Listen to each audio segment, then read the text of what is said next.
ચલો ત્યાર પછી હવે 1.5 આવે છે કુદરતી અને કૃત્રિમ ખાતર ઉમેરવું, બરાબર. હવે આપણે ખાતર ઉમેરવાની આવશ્યકતા શું કામ રહે છે, બરાબર. તો એના વિશેની આપણે ચર્ચા કરી લઈએ કે તંદુરસ્ત વિકાસ માટે પોષક દ્રવ્ય છે એ જમીનની અંદર ખૂબ જ જરૂરી છે, બરાબર. પોષક તત્વો જો હશે જમીનમાં તો પાક છે સારો લઈ શકાશે. તો જમીનની અંદર પોષક તત્વો છે એ ઉપયોગી છે, સાથે પ્રમાણની અંદર પોષક તત્વો છે એ ઉમેરવું પડે, બરાબર. જમીનની અંદર જે પાક લીધો હોય એના આધારે એનો પોષક તત્વો છે કેટલા પ્રમાણમાં રાખે છે એ જોવું પડે. પછી કેવા પ્રકારનું છે, તો કે 2 પ્રકાર આવશે એમાં, કૃત્રિમ અને કુદરતી ખાતર, બરાબર. હવે પૂજો કહે છે મેં એક ખેતરમાં ઉગેલા સ્વસ્થ પાકને જોયો છે જ્યારે પાસેના ખેતરમાં છોડના નાના હતા, નબળા રહી ગયા હતા, બરાબર. તો એક છોડની સરખામણીએ બીજા છોડ છે એ સારા છે અને બીજો છે એ નબળો છે. તો શું કામ એને એવું થાય છે? તો જમીનની અંદર જે કંઈ પાક છે એના માટે પોષક તત્વ છે પાણી સાથે મૂળ દ્વારા ગ્રહણ કરે છે, એ પોષક તત્વ યોગ્ય પ્રમાણમાં મળ્યું છે કે નહીં, બરાબર. સાથે જમીનની અંદર પહેલેથી જ કેટલું પોષક તત્વ છે એ પણ જોવું પડે, એ પ્રમાણે ખાતર છે એ ઉમેરવું પડે છે, બરાબર. ભૂમિ પાકને ખનિજ તત્વ પ્રદાન કરે છે જે પાકની વૃદ્ધિ માટે ખૂબ જ જરૂરી છે. કેટલાક ક્ષેત્રમાં ખેડૂત ખેતરની અંદર એક પછી બીજો પાક ઉછેરે છે. એકને એક પાકમાં તો કે જે પોષક તત્વો જમીનમાં હતા એ ફરી પાછો એ જ પાક ઉગાડશું તો એ જ પોષક તત્વો છે એ જમીનમાંથી લેશે પાછા, બરાબર. એટલે પાક છે એની શું કરવી પડે? ફેરબદલી કરવી પડે. તો એનું પણ કારણ પૂછાય કે પાકની ફેરબદલી કરવી ખૂબ જ આવશ્યક છે. શું કામ એને? તો કે એકને એક પાક છે આપણે વારાફરતી ન ઉગાડીએ તો જમીનની અંદર પોષક તત્વો જે વપરાણા છે એ જ પોષક તત્વો ફરી પાછા ઉપયોગમાં લે છે. એટલે શું કરવું પડે છે? તો કે ક્યારેક આપણે કઠોળ વાવ્યો હોય, બરાબર, પછી અનાજ વાવો, શાકભાજી વાવો, આ રીતે અલગ અલગ પાક છે લેવો પડે છે જેથી કરીને પાકની ફેરબદલીથી તો કે જે યોગ્ય રીતના પ્રમાણ છે જમીનની અંદર પોષક તત્વોનું એ જળવાઈ રહે છે, બરાબર. હવે સતત પાકને ઉગાડવાથી માટીમાંથી કેટલોક પોષક તત્વો છે એ ઓછા થઈ જાય છે. જમીનની અંદર જે માટી છે એમાં તો કે પોષક તત્વો યોગ્ય પ્રમાણમાં ન રહીએ તો પાક છે યોગ્ય રીતે ઉગવાનો નથી. એટલે ખેડૂત છે એ ખેતરની અંદર પહેલાં ધારો કે કુદરતી ખાતર જે બનાવેલું છે એ આપે છે. તો કુદરતી ખાતર છે એ બનાવવા માટેની એક રીત છે કે કુદરતી એટલે કે કાર્બનિક વાળો જે પદાર્થ છે, બરાબર, જેને આપણે જૈવિક પદાર્થ કહી શકીએ, જે કાર્બનમાંથી બનેલા તત્વો છે. આ જૈવિક પદાર્થ તરીકે કુદરતી ખાતર જે બન્યું છે, સેન્દ્રિય ખાતર જે બનેલું છે એ વિઘટન દ્વારા બને છે. અગાઉ પણ આપણે ચર્ચા કરી, બરાબર. તો વનસ્પતિ અને પ્રાણીઓના વિઘટનથી એ પ્રાપ્ત થાય છે. ખેડૂત વનસ્પતિ તેમજ પ્રાણીના નકામા દ્રવ્યોને એક ખાડામાં શું કરે છે? ભેગા કરે છે અને ખુલ્લો છોડી દે છે, સડે છે. સડ્યા પછી અમુક સમયગાળા પછી એનું ધીમે ધીમે વિઘટન થાય છે સૂક્ષ્મજીવો દ્વારા, અને એ સમયગાળા પછી આપણે ખાતર તરીકે ઉપયોગમાં લઈ શકીએ છીએ, જે કુદરતી ખાતર છે. અને ખાતર છે એનો અગાઉ પણ તમે ચર્ચા કરી ગયા છો, બરાબર, 6ઠા ધોરણમાં, જેમાં વર્મી કમ્પોસ્ટ ખાતર છે અને અળસિયાના ખાતર દ્વારા આ સેન્દ્રિય ખાતર બનાવવામાં આવે છે, કુદરતી ખાતર બનાવે છે. વર્મી કમ્પોસ્ટ ખાતર છે એની અંદર તો ખાડાની અંદર જે કંઈ ભાગ છે, બરાબર, એ કચરો છે એ સડી ગયા પછી એ ખાતરનો ઉપયોગ લે છે. જ્યારે અળસિયા દ્વારા તૈયાર કરેલું એમાં અળસિયાનો ઉપયોગ કરવામાં આવેલા, અને એ કાર્બનિક ખાતર છે એ અળસિયા જમીનને કેમ પોચી બનાવતા હોય છે એ જ રીતે ખાતર બનાવવામાં ઉપયોગી બને છે. સાથે અળસિયાના જે ભાગ છે, બરાબર, ઉત્સર્જન કરે છે એ ભાગ પણ એમાં ઉમેરાય છે અને એ ભાગ પણ તેમાં ઉપયોગમાં ખાતર તરીકે લઈ શકીએ છીએ. તો એ રીતના 2 ખાતર તૈયાર કરી શકો છો, બરાબર. તો આ મુખ્ય કુદરતી અને કૃત્રિમ ખાતર આપવાની ચર્ચા કરી. એમાં તો કે પોષક તત્વો છે જમીનની અંદર યોગ્ય પ્રમાણમાં આપવું ખૂબ જ જરૂરી છે અને યોગ્ય પ્રમાણમાં આપવું જોઈએ, બરાબર. વધારે પ્રમાણમાં આપી દો તો એવું નથી કે પાક વધારે થઈ જાય, બરાબર. યોગ્ય પ્રમાણમાં આપવાનું છે. પછી પાક છે એકની એક જ વાવશું તો શું થશે? તો કે જે પાક પહેલાં જે લીધેલો હતો ફરી પાછો એ જ પાક પોષક તત્વો જમીનમાંથી ભાગ પડાવશે તો એ પાક પછી ઓછો થાય, બરાબર. અને કુદરતી કાર્બનિક જૈવિક ખાતર તરીકે તમે વર્મી કમ્પોસ્ટ અથવા તો અળસિયાનું ખાતર ઉપયોગમાં લઈ શકો. હવે પછીની એક બાબત સમજાવવામાં આવેલી છે, એ પ્રવૃત્તિ તરીકે આપેલી છે, જે તમને પ્રયોગ તરીકે પણ પૂછાઈ શકે, બરાબર. તો એમની અંદર 3 પાત્ર લેવાના છે અને એક જ માપના 3 પાત્ર લેવાના છે. અને આપણે નામ આપી દઈએ A, B અને C. ગ્લાસ અથવા પાત્ર લઈ, બરાબર, યોગ્ય માપના લેવાના છે. સાથે એની અંદર તો કે સરખા પ્રાંકુર એટલે કે જે ભાગ છે, જે બીજ છે, બીજ અંકુરણ પામવાની જે ક્ષમતા છે એવો બીજ છે એ પસંદગી કરવાનું છે, એવા પ્રાંકુર લેવાના છે, બરાબર. હવે 3 ગ્લાસ અથવા તો એવા પાત્ર લેવાના છે. એમની અંદર શું કરવાનું છે તો કે આ મગના અથવા ચણાના દાણા છે એ લેવાના છે, બરાબર. સાથે હવે માટી નાખવાની છે. પહેલાં એની અંદર જુઓ, માટી અને કુદરતી ખાતર તરીકે છાણિયું ખાતર નાખવાનું છે, જે કુદરતી છે, બરાબર. બીની અંદર શું નાખશું આપણે? માટી અને યુરિયા, જે કૃત્રિમ ખાતર છે. અને સીની અંદર છે એમાં જે માટી પહેલેથી જ છે, જેમાં અમુક પોષક તત્વો પહેલેથી જ છે જ, બરાબર, એ રહેવાના છે. તો હવે એની અંદર આ રીતના પહેલામાં માટી અને છાણિયું ખાતર, બીની અંદર માટી અને યુરિયા, અને સીની અંદર માટી લેવાની છે. ત્રણેય ગ્લાસમાં સમાન માત્રામાં પાણી છે એ ઉમેરવાનું છે, અને જે પ્રાંકુર છે એને રોપી દેવાનો છે. જે અંકુરણ પામેલો છોડ છે એ રોપી દેવાનો છે. ત્રણેયની અંદર અંકુરણ પામેલો છોડ રોપશો તમે, બરાબર, તો એની અંદર જે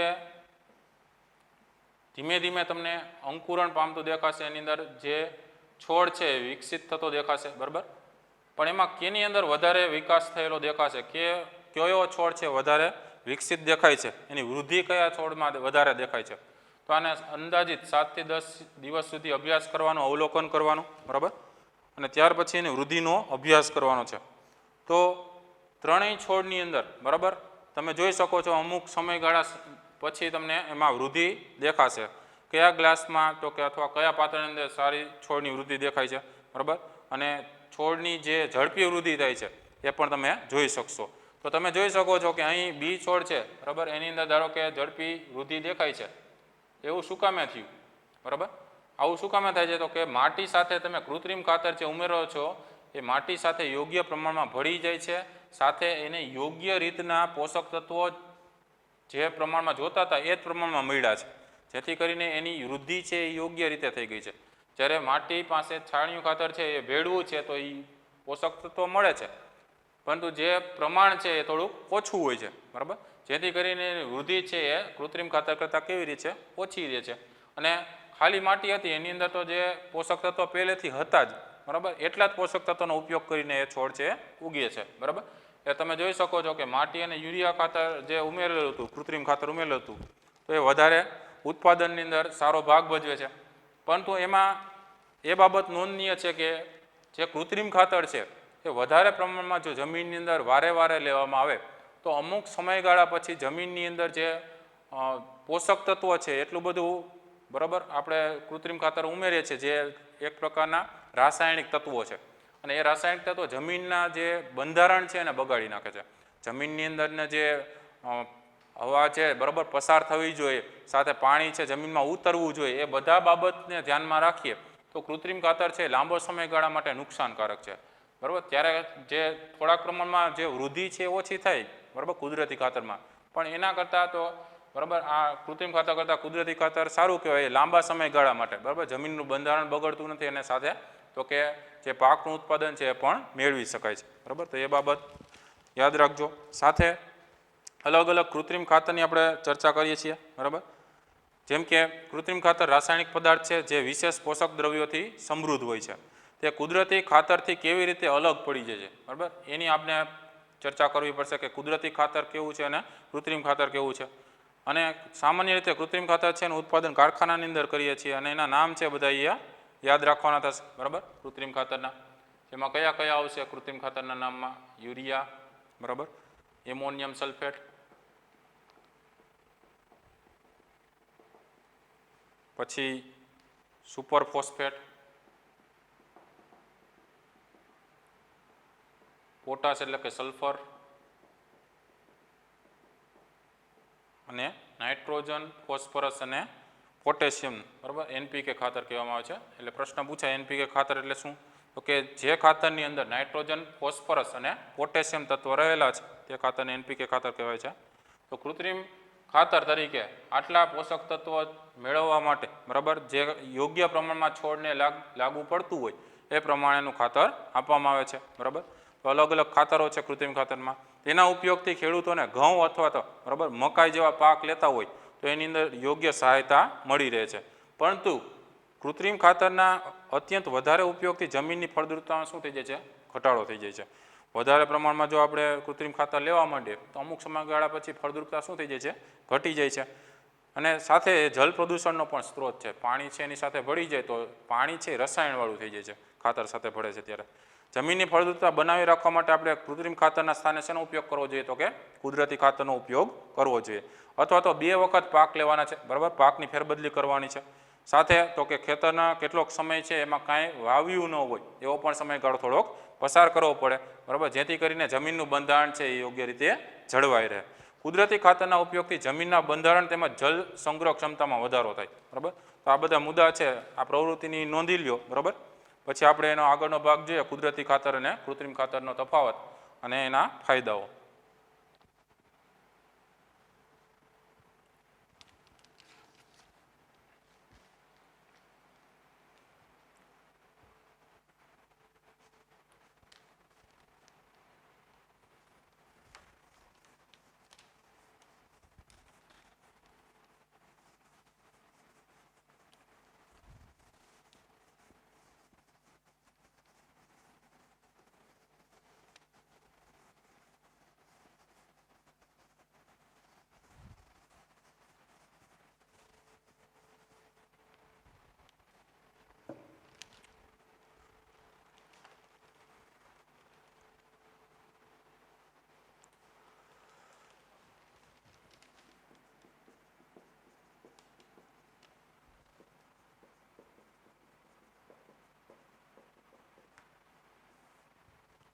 તો કુદરતી અને કૃત્રિમ ખાતરના જે મુદ્દાઓ છે એ પહેલાં જોઈ લઈએ. કુદરતી ખાતરના ઉપયોગથી જમીનનું બંધારણ તેમજ જળ સંગ્રહ ક્ષમતા છે એમાં વધારો થાય છે. તેથી જમીનની અંદર જે પોષક તત્વો છે એ પૂરતા પ્રમાણમાં મળી રહે છે. જમીનમાં પોષક દ્રવ્યોની પૂર્તિ માટે અન્ય એક રીત પણ છે, જે આપણે વાત કરી દીધી, પાકની શું કરવી જોઈએ, ફેરબદલી કરવી જોઈએ. એટલે કે એક પાક ઉછેર્યા પછી બીજો જે પાક લેવામાં આવે છે એ તો કે અનાજ વાવ્યું હોય તો પછી શાકભાજી વાવે અથવા તો બીજો કોઈ કઠોળ વાવે, બરાબર. એ રીતના કઠોળ કે અનાજ એ યોગ્ય ઋતુ આવતી હોય એ પ્રમાણે ઋતુ અનુસાર તો કે એમાં ફેરફાર કરવો જોઈએ, બરાબર. જેમાં ઉદાહરણ આપ્યું કે પહેલાં ઉત્તર ભારતમાં ખેડૂતો કઠોળની એક ઋતુમાં ઉગાડતા હતા અને બીજી ઋતુમાં ઘઉં ઉગાડતા હતા, બરાબર. જેથી કરીને શું થાય તો કે જમીનની અંદર જે તત્વો છે એમાં નાઇટ્રોજન છે, બરાબર, એની પૂર્તતા છે એ યોગ્ય પ્રમાણમાં થઈ શકે. ખેડૂતોને આ પદ્ધતિ સ્વીકારવા માટે એટલે પ્રોત્સાહિત કરવામાં આવે છે કે પાકની છે એ ફેરબદલી કરીએ, બરાબર, જેથી કરીને યોગ્ય પોષક તત્વો જમીનમાં જળવાઈ રહે અને સાથે પાક ઉત્પાદન પણ આપણે સારું કરી શકીએ, બરાબર. હવે બીજો પ્રશ્ન પૂછાઈ શકે કે જે વનસ્પતિ છે એના મૂળની અંદર, મૂળ ગંડિકામાં કયા બેક્ટેરિયા છે, બરાબર, જે જમીનની અંદર નાઇટ્રોજનનું સ્થાપન કરે છે. એમાં ખાસ યાદ રાખજો, બરાબર, એ બેક્ટેરિયાનું નામ છે રાઇઝોબિયમ. તો રાઇઝોબિયમ પ્રકારના જે બેક્ટેરિયા છે એ મૂળની અંદર તમે જે ભાગ જોવો છે સૂક્ષ્મ,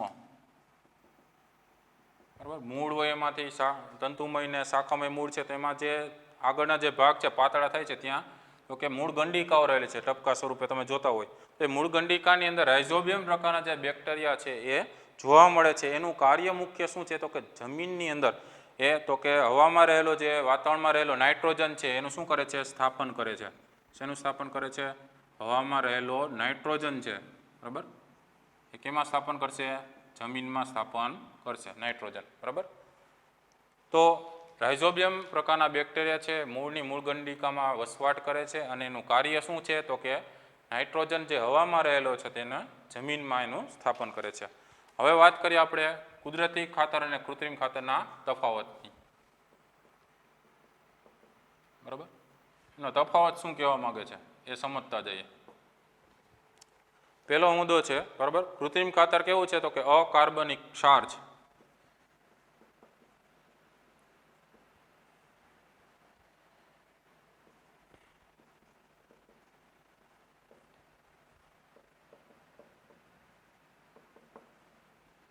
બરાબર, પહેલો મુદ્દો છે એમાં જુઓ, કૃત્રિમ ખાતર કેવો છે? અકાર્બનિક ક્ષાર. કોને કહેવામાં આવે તો કે એની અંદર કાર્બનના જે તત્વો છે એનું પ્રમાણ નહિવત હોય, બરાબર, સાવ ઓછું હોય. જ્યારે બીજા તત્વો હતા આપણે હમણાં જોયું NPK ખાતર છે તો નાઇટ્રોજન, બરાબર, પછી સાથે ફોસ્ફરસ છે, પોટેશિયમ છે, એવા તત્વો વધારે પ્રમાણમાં જોવા મળતા હોય, તો એ અકાર્બનિક ક્ષાર કહેવાય.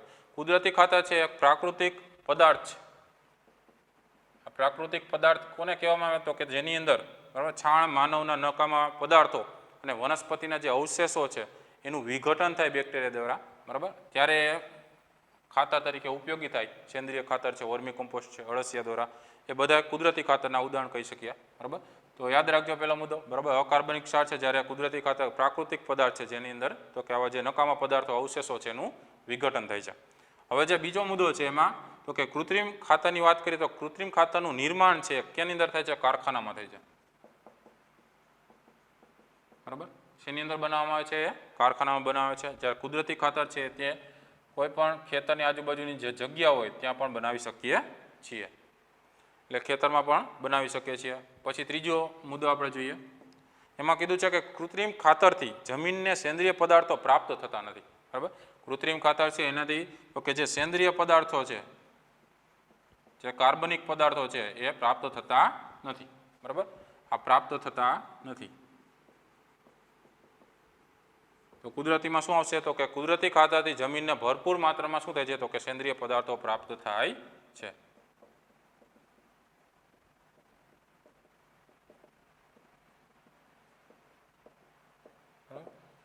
જેટલા પ્રમાણમાં જોતો હોય એવા ભરપૂર પ્રમાણમાં એ સેન્દ્રિય પદાર્થો શેનાથી મળશે? તો કે કુદરતી ખાતરથી મળશે. બરાબર.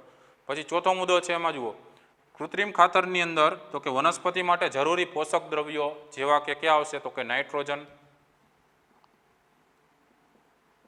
ફોસ્ફરસ,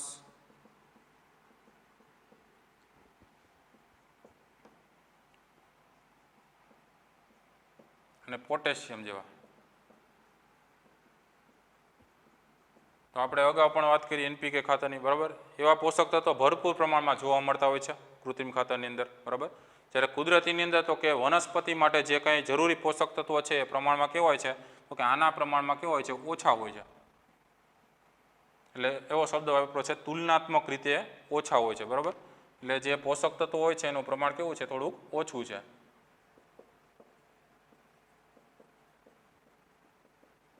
બરાબર. કોની સરખામણીમાં તુલનાત્મક રીતે? તો કે કૃત્રિમ ખાતરની સરખામણીમાં જે કુદરતી ખાતરમાં પોષક દ્રવ્યો છે નાઇટ્રોજન, ફોસ્ફરસ ને પોટેશિયમ છે એ પ્રમાણમાં ઓછા છે. બરાબર. તેની અંદર કાર્બનિક તત્વો છે એ વધારે પ્રમાણમાં જોવા મળે છે. એટલે તુલનાત્મક રીતે તેની અંદર પોષક દ્રવ્યો કેવા છે? ઓછા પ્રમાણમાં હોય છે. બરાબર. ચાલો, તો આ થયો તફાવત. બરાબર.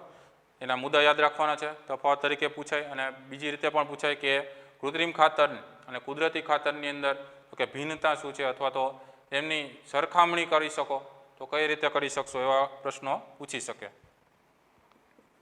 તો ત્યાર પછી હવે જે મુદ્દો આવે છે આવશે કુદરતી ખાતરના ફાયદા.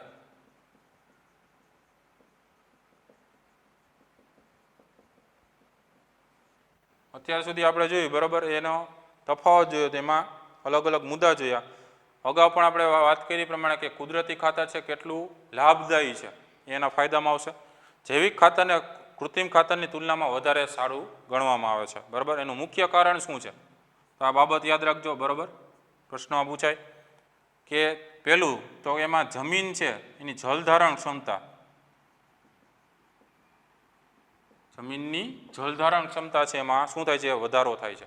બરાબર.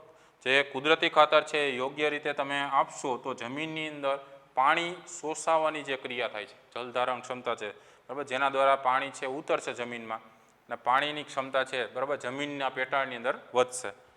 તો એ કુદરતી ખાતર આપતા હશું તો થશે. કૃત્રિમ ખાતરથી શું થાય છે? જમીનનું બંધારણ બગડી જાય છે. એટલે જલધારણ ક્ષમતા તેમાં કેવી થઈ જાય? ઓછી થઈ જાય. બરાબર. બીજી વાત કરી એ પ્રમાણે જમીન છે એ તો કે છિદ્રાળુ થઈ જાય છે. છિદ્રાળુ જમીન થાય એટલે એની અંદર એવો શબ્દ આપ્યો છે વાયુ વિનિમય. તો આ શું છે? બરાબર. તો જમીન છિદ્રાળુ થાય એટલે કે યોગ્ય બંધારણ જમીનનું જળવાઈ રહે છે. હવા છે પણ જમીનની અંદર પસાર થઈ શકે છે. એને શું કહેવામાં આવે છે? વાયુ વિનિમય કહેવાય અથવા વાત વિનિમય કહેવામાં આવે છે. જેથી કરીને જમીનની અંદર જે યોગ્ય પ્રમાણમાં કાર્બન ડાયોક્સાઇડને જે ઓક્સિજનની ક્રિયા થાય છે એ યોગ્ય રીતે થઈ શકે. બરાબર. અને ત્યાર પછી જે આવે છે એમાં ફાયદાકારક સૂક્ષ્મજીવોનો વધારો. બરાબર.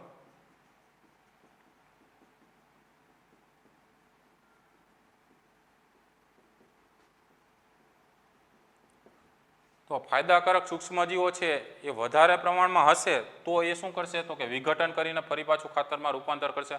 પણ જો કૃત્રિમ ખાતર વાપરતા હોય તો એની અંદર જે સૂક્ષ્મજીવો છે એ શું થઈ જાય છે? નાશ થઈ જાય છે. તો સૂક્ષ્મજીવોનો નાશ થઈ જાય તો એની અંદર વધારો થવાનો નથી. એટલે કુદરતી ખાતરનો એ મુખ્ય ફાયદો કે એની અંદર જે સૂક્ષ્મજીવો છે એનો શું થતો જાય? સતત ને વધારો થતો જાય છે આગળ, બરાબર. જમીનના બંધારણમાં સુધારો કરે છે. તો આ ખાસ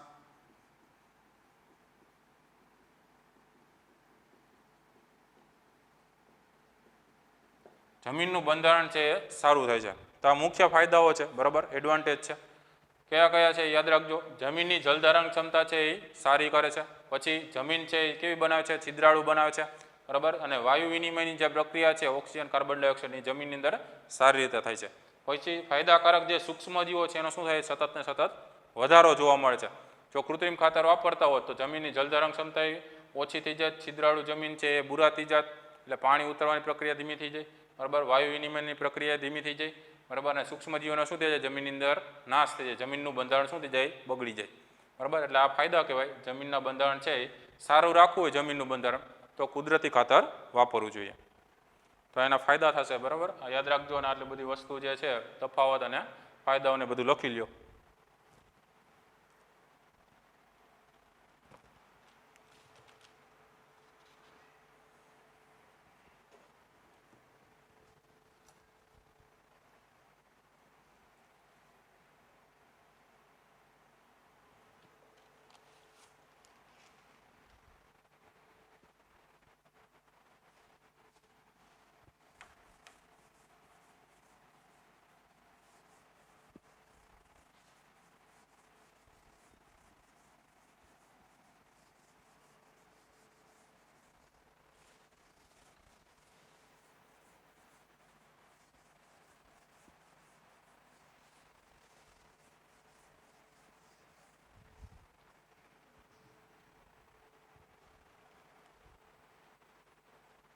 તો ત્યાર પછીનો જે ભાગ છે, બરાબર, એ ભાગ આવશે સિંચાઈનો ભાગ.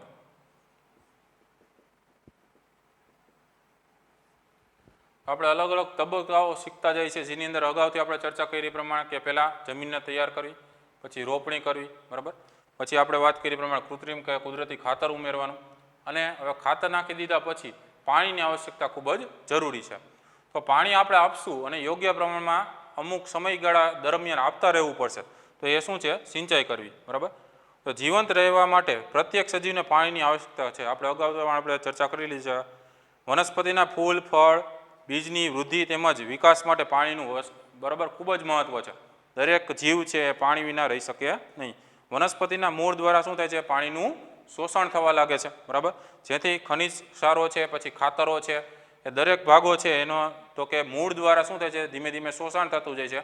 અને અલગ અલગ જો વનસ્પતિના ભાગો છે, પ્રકાંડ, ડાળીઓ, પર્ણો એની અંદર જાય છે. તો વનસ્પતિમાં કેટલા ટકા પાણી હોય છે? એવો પ્રશ્ન પૂછાય તો વનસ્પતિમાં લગભગ 90% જેટલું પાણી હોય છે. પાણી આવશ્યક શું કામે છે? બરાબર.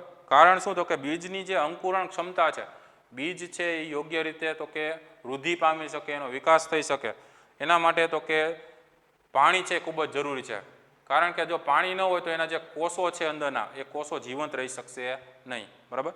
એટલે શુષ્ક પરિસ્થિતિની અંદર એ જીવંત નથી રહી શકતા, બરાબર. તો પાણી માટે આપણે કહી શકીએ કે પાણીની અગત્યતા ખૂબ જ જરૂરી છે વનસ્પતિ માટે. અને વનસ્પતિની અંદર અંદાજિત 90% જેટલું પાણી રહેલું છે, બરાબર. એટલે શુષ્ક પરિસ્થિતિની અંદર જે આપણે વાત કરીએ કે સુકાઈ ગયું હોય છોડ, બરાબર, તો પાણી ન મળે તો એ પાછો ઉગી શકતો નથી.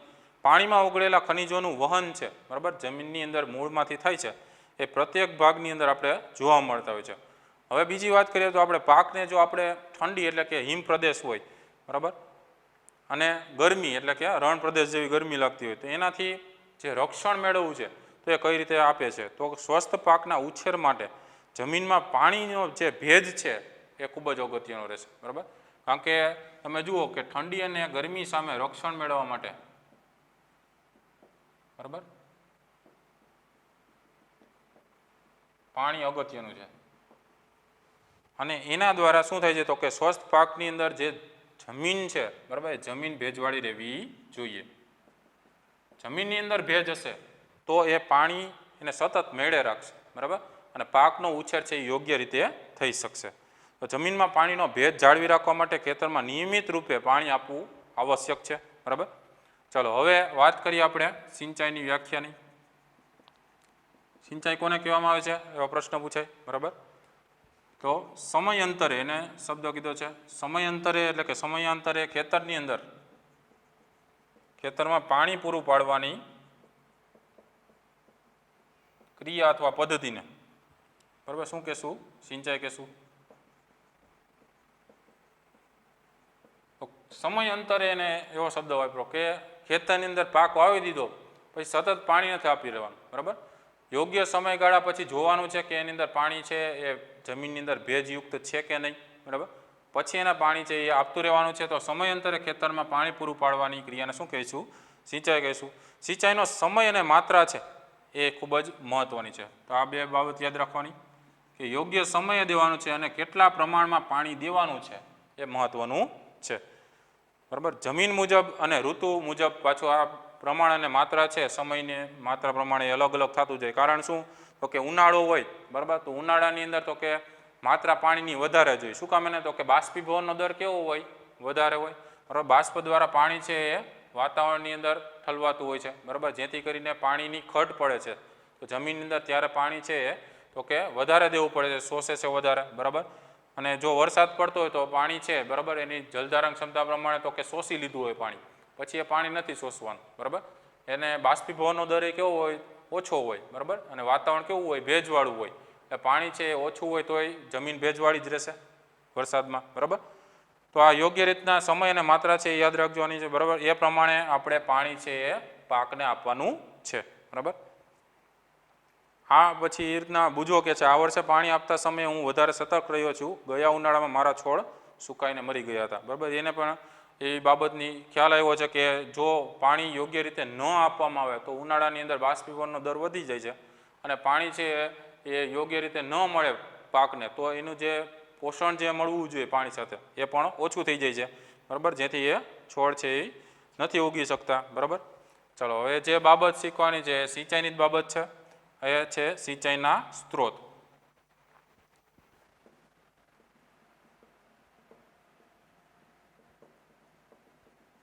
તો સિંચાઈના સ્ત્રોત કેટલા છે ને ક્યાં કેવા પ્રશ્ન પૂછાય, બરાબર. તો ઘણા બધા સ્ત્રોતો છે. કુવાઓ, બોર કુવાઓ, બરાબર.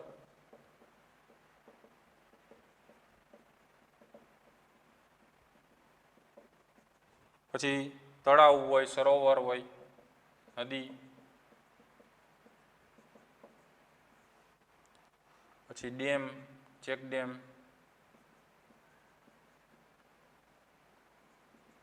પછી ખેતરની આજુબાજુ ખેત તલાવડી, એટલે ચેક ડેમ જેવો ભાગ હોય.